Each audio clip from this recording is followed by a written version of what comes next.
A metà del V secolo l'impero romano era minacciato dal grande impero Unno, che aveva sottomesso la maggior parte dei popoli barbari stanziati oltre il Danubio, venendo a costituire una potenza militare senza precedenti nel Barbaricum.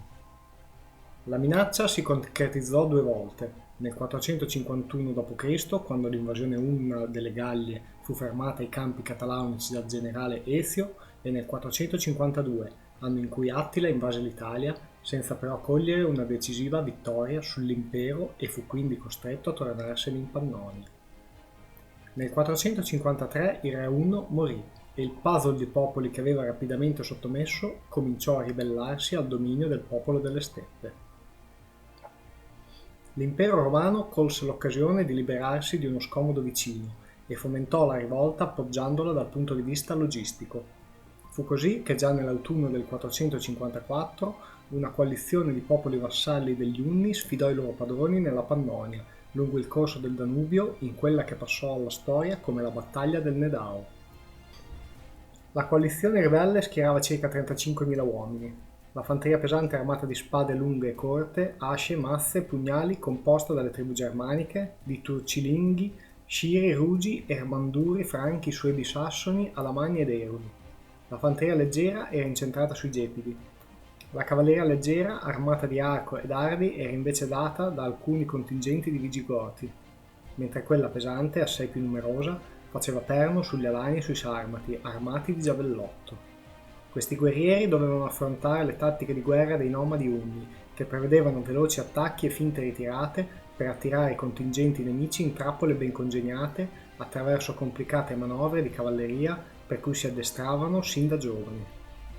La coalizione Unna schierava 50.000 guerrieri ed era composta principalmente da Unni e Ostrogoti.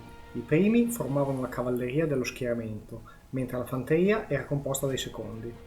La coalizione ribelle scelse accuratamente il terreno dello scontro, considerando la sponda del fiume e i probabili acquitrini attorno di essa un riparo sicuro contro le fulminee manovre di accerchiamento degli Unni, che a questo punto rischiavano di rimanere imbottigliati in spazi stretti se opportunamente incalzati tra le fanterie ribelli ed il fiume.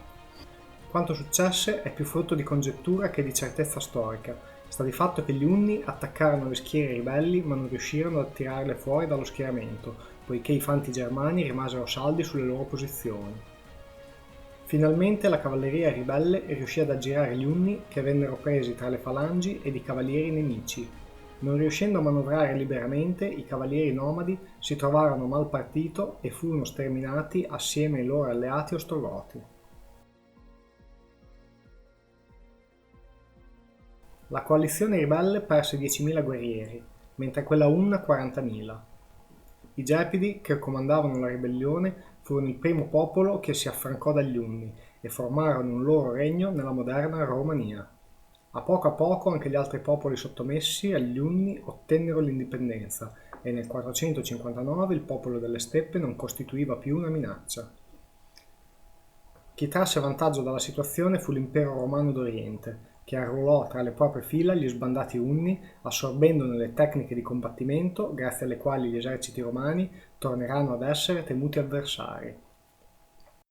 Dopo essersi liberati dagli Unni, i popoli germanici iniziarono una lotta intestina. L'impero romano d'Occidente sfruttò l'occasione per arruolare tra le proprie fila gli sbandati di dette lotte e per riprendersi la provincia della Pannonia.